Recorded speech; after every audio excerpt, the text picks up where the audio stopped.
আসসালামু আলাইকুম, আশা করি আপনার সবাই ভালো আছেন। আজকে নিয়ে আসলাম রামের বান মন্ত্র। এটা হচ্ছে তাবিজ কাটা, বন কাটা, রাশি কাটা।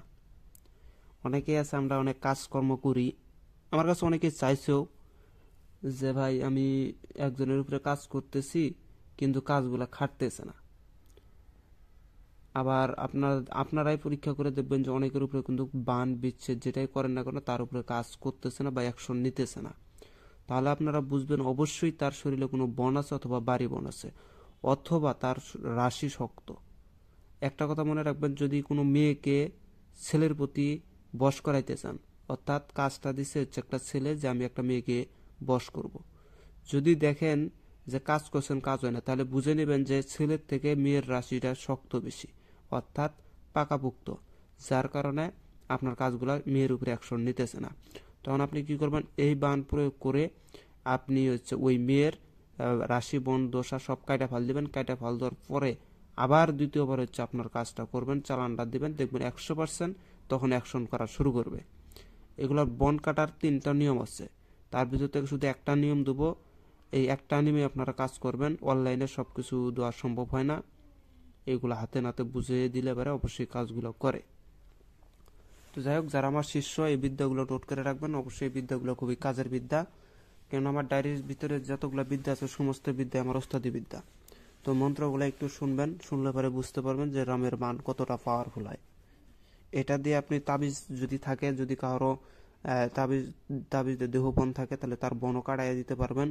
যদি তাবিজটা বন থাকে তাহলে এই বান মারার সঙ্গে সঙ্গে তার ভিতরে, তাবিজের ভিতরে যদি কোনো গাছ গাছরা যে কোনো জিনিস দিয়ে তার তাবিজটা বন থাকুক না কেন, ওই তাবিজের ভিতরে সবকিছু ছাই হয়ে যাবে, দেখবেন সবকিছু নষ্ট হয়ে গেছে এই বান মারলে। তো এটা হচ্ছে আপনারা শিখে রাখবেন, অনেক কাজে এগুলা কাজ কবিরাজি করতে গেলে এই বানের খুবই প্রয়োজন আছে। তো যাই হোক, আমি যেমন আরেকটা বান প্রয়োগ করি, ওইটা হচ্ছে আল্লাহ হইল কালা নবী হলো যাই, অমুকের 10 রাশি পুইরা করলাম ছাই। এতটুকুই বললাম, আর বেশি বলতেছি না এই মন্ত্রটা, কারণ এটা আমার নিজের পরীক্ষিত মন্ত্র, 1000 বার কাজ করছি। যখন কোনো কাজে ঠিকে যায় তারপর এটা দিয়ে চালান করে দেওয়ার পরে আবার কাজগুলো হয়। তো এগুলো হচ্ছে কুফরি কালাম। যাই হোক, আমি এই বিদ্যাগুলো পুরোটাই বলতেছি না, আমি শুধু এই রামের বানটা দিতেছি, আপনারা এটা দিয়েই কাজ করেন। মন্ত্রটা বলতেছি, আপনারা শুনেন। রামে জুড়ে দিল বান, ধরতির না শয় টান, সাতটপক আসমান জমিন ফাটিয়া হইল খান খান, সোনাবরণ গাও রূপাবরণ পাত, ফেন্নার বেটা ফেন্নার 18 মোকামের তাবিজ কবচ বন কাটিয়া হইল খান খান। যদি মন্ত্র বিথা যায় শ্রীরামের হুঙ্কারে 30 কোটি দেবতা আগুনে পুইরা মরে, 30 কোটা নরকে যাইয়া পরে দোহাই ধর্মের। নরকে বলতে পারেন, আগুনে পুইরা পড়ে, নরক আর ওই আগুন ওই একটাই। তো যাই হোক, এই ছিল বিদ্যা। আবার বলতেছি, রামে জুড়ে দিল বান, ধরতে না সয় টান, সাতটপক আসমান জমিন ফাটিয়া হইল খান খান, সোনাবরণ গাও রূপাবরণ পা, ফেন্নার শরীর ফেন্নার বেটা ফেন্নার 18 মোকামের তাবিজ কবচ বন রাশি দশা কাইটা কলম খান খান। যদি মন্ত্র বিথা যায় শ্রীরামের হুঙ্কারে 30 কোটি দেবতা নরকে পুইরা যায় দোহাই ধর্মের। এরকম করে বলবেন, অবশ্যই কাজগুলো হবে। এটা দিয়ে হচ্ছে নিয়মটা হচ্ছে কি, একটা নিয়ম দিতেছি, সেটা হচ্ছে এই মন্ত্রটা আপনি বট বৃক্ষের পাতায়, বট বৃক্ষ বলতে অনেকে বুঝে না, একটা আছে বট আর একটা আছে পাকর। এটা ওকে অনেক অনেক জায়গায় অনেক অনেক কথা বলে। আবার একটা আছে বট, একটা আছে পাকর বা অসত্য ওইটাকে বলে, আর একটা আছে ওই অসত্য গাছের, অর্থাৎ পাকর গাছেরই মতন আরেকটা পাকর গাছ আছে, কিন্তু মূল পাকর গাছটা যে চিনে সে এই এই মন্ত্রটা ওই বটবৃক্ষের পাতার মধ্যে, বটবৃক্ষ ভুল হয়েছে, বটবৃক্ষ না, বটবৃক্ষের পাতা হচ্ছে অনেক বড় বড়। আর এই পাকর গাছ বা অসত্য গাছ, এটার পাতাটা হবে পান পাতার মতন, ছোট আকারে পান পাতার মতন। ওই দেখবেন যে হিন্দুরা দেখবেন যে বট আর হচ্ছে পাকর গাছকে বিবাহ দেয় ওই যে ওই জায়গাতে, এই পাকর গাছ, ওইটার পাতা হবে পান পাতার মতো। ওই ওই পাকর গাছের পাতা, অর্থাৎ ওইটাকে আবার অসত্য গাছ বলে কবিরাজি ভাষায় বা কিতাবের ভাষায়। তো ওই পাকর গাছের পাতা নেবেন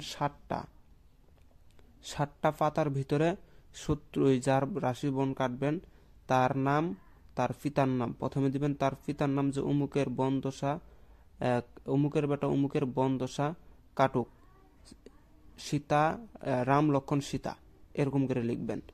এইভাবে 60টা পাতার ভিতরে লিখবেন যে অমুকের ছেলে অমুকের, যদি রাশি কাটতে চান তার রাশি, বন কাটতে ছেলে বন, লেখা বলবেন যে রাম লক্ষণ সীতা। এভাবে লেখা আপনি কি করবেন, 7টা পাতার ভিতরে লিখবেন। লেখার পরে এই মন্ত্রটা ওই সাত পাতার উপরে মন্ত্রপুত করবেন 7 বার।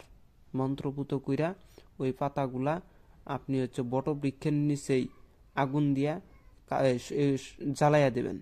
পারলে কোনো কিছুর ওটাকে যদি পারেন তো পোলকটাইয়া এই তেলের মধ্যে দিয়া প্রদীপের মতন জ্বালাইয়া দেবেন বটবৃক্ষের নিচেই। 7টা প্রদীপের ভিতরে 7টা পাতা দিয়া তেলের মধ্যে দিয়া আগুন লাগাইয়া দেবেন।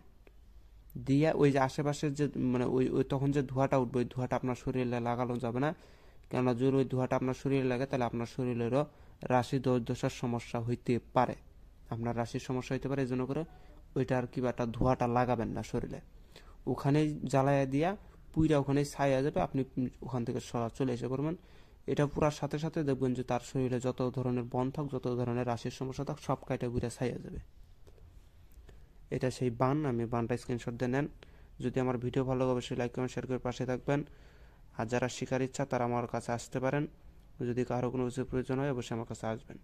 আর এগুলো বান প্রয়োগ করতে হবে আপনাদেরকে যদি বিশেষ করে নিজের সাথে যদি একটা শক্তি না থাকে তাহলে এগুলা মন্ত্র খুবই কাজ কম করে।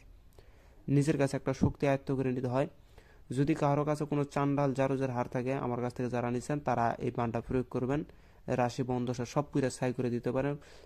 চান্ডালে হার নিয়ে পাতাগুলোর উপরে 7 বার ঘুরায় মন্ত্র ঘুরে ফুক মেরে দিয়া আপনি ওইভাবে যেভাবে বলছে ওইভাবে জ্বালাইয়া দেন। দেখবেন যে আপনার বিদ্যা কাজ করবে। যাদের কাছে জারদ চান্ডাল আছে তাদের বিদ্যাগুলো আরো ভালো কাজ করবে।